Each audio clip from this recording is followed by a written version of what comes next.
नमस्कार, भारत लाइव देख रहे हैं आप। राजनीति में कब क्या हो जाए ये कह पाना बड़ा मुश्किल होता है। बिहार में खास तौर पे ऐसा होता रहता है।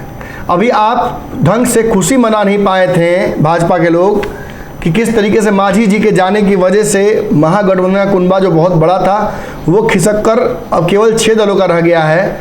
वहीं इस खुशी की मियाद को समाप्त होते देर नहीं लगी। अब भाजपा को झटका लग गया है। भाजपा जो इस बात को लेकर निश्चिंत थी कि जो नया समीकरण उसने गढ़ा है, लवकुश समीकरण, और जिस तरीके से दलितों को अपने पाले में करने की कोशिश कर रही है, नीतीश कुमार से ये पूरा वोट बैंक ही खिसक जाएगा और उनके पाले में चला जाएगा। लेकिन ऐसा नहीं हो रहा है, बल्कि हो उसके उल्टा रहा है। नीतीश कुमार और भाजपा की लड़ाई के बीच बाजी कोई और मार गया। दरअसल नीतीश कुमार मांझी को लेकर जिस तरीके से उन्होंने फैसले लिए, जो वादा किया था उसके हिसाब, उस वादे के हिसाब से उन्होंने वादा खिलाफी कर दी और मांझी जी ने लगभग इस मुद्दे पर पूरी तरीके से नीतीश कुमार को एक्सपोज कर दिया है। उनके पुत्र के इस्तीफे के बाद ये लगभग तय हो गया कि वो महागठबंधन से बाहर हो चुके हैं। ऐसी स्थिति में जहां इस बात से भाजपा खुश हो रही थी, लगातार नीतीश पर हमला करने का एक मौका मिल गया था, तो ये खुशी ज़्यादा देर टिकी नहीं। दरअसल भाजपा को भी एक बहुत बड़ा झटका लग गया है। भाजपा के वैशाली के एक दिग्गज नेता ने भाजपा का दामन छोड़ दिया है और ये आरोप लगाया है कि भाजपा अब कार्यकर्ताओं की पार्टी नहीं रह गई।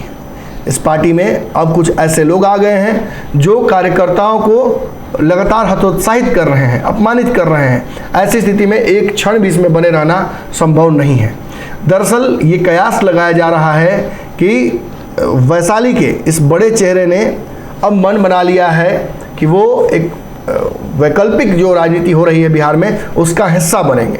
क्या है पूरा मामला, इस रिपोर्ट में आप जान लीजिए। बिहार के वैशाली में बीजेपी के तेज तर्रार नेता मनीष शुक्ला ने पार्टी छोड़ दी है। उन्होंने ऐलान किया है कि पार्टी में अब उनका सम्मान नहीं रहा। उन्होंने प्रेस कॉन्फ्रेंस करके बीजेपी को करारा झटका दिया है और बीजेपी में 3 दशक तक वो कई महत्वपूर्ण पदों पर भी रहे थे।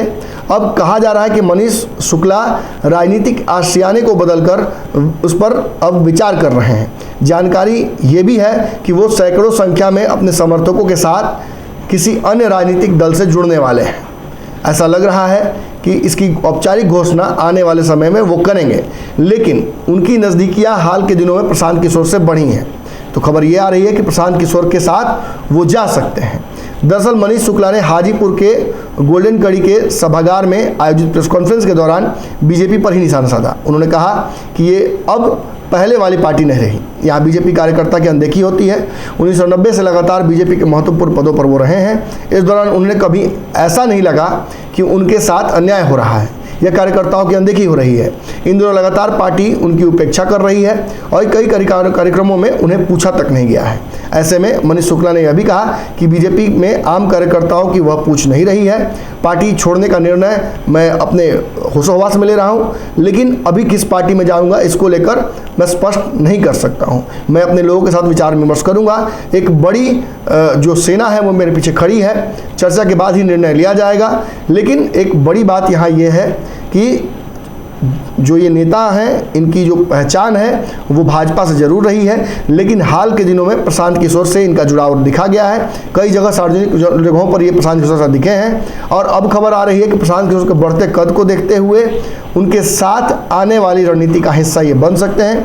मनीष शुक्ला ने एमएलसी चुनाव का जिक्र करते हुए कहा था कि एनडीए की ओर से भूषण कुमार को उम्मीदवार बनाया गया था, लेकिन बीजेपी के बड़े नेताओं के अंदर ही अंदर उसका विरोध किया, बावजूद उनकी जीत हुई। यही नहीं, मनीष शुक्ला ने बीजेपी जिलाध्यक्ष पर भी आरजेडी के साठगांठ करने की आरोप लगाया। उन्होंने मीडिया से संबोधित करते हुए कहा कि इतने दिनों तक पार्टी में रहने के बाद इस तरीके से विदा होना दुखद लगता है, लेकिन आगे की रणनीति निश्चित तौर पर अपने कार्यकर्ताओं के साथ, सहयोगियों के साथ मिलकर मैं बनाऊंगा।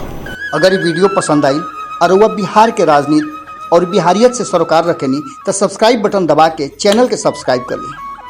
ओजे एगो घंटी बा, ओकरा बटन दबा देला से कुल सटीक और मारक खबर रुआ मुफ्त में मिल जाई। अगर रुआ पत्रकारिता के हमनी के नया प्रयोग में सहयोग कर चाहतानी तो ज्वाइन बटन दबा दी। पेटीएम नंबर नोट कर ली 9386816700। धन्यवाद।